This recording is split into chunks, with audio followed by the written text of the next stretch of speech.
Tous des avions obligés de faire demi-tour, Ariane 5 clouée au sol et des barrages routiers aux quatre coins du territoire. La Grogne en Guyane change de braquet aujourd'hui avec cet appel à la grève générale voté à l'unanimité par les 37 syndicats.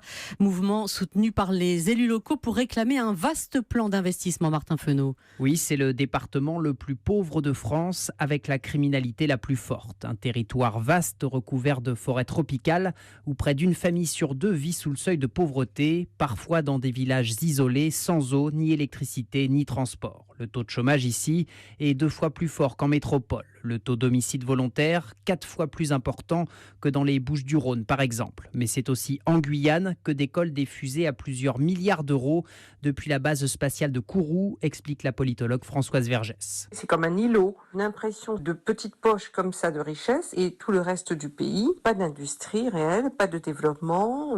Les Guyanais sont confrontés à une vie qui est très chère, il manque des écoles et donc une perception très forte dans la population qu'il y a quelque chose profondément qui ne va pas. Et cela fait des dizaines d'années que ça dure, insiste la politologue. Pourtant, en 2013, le président Hollande promettait un pacte pour l'avenir de la Guyane.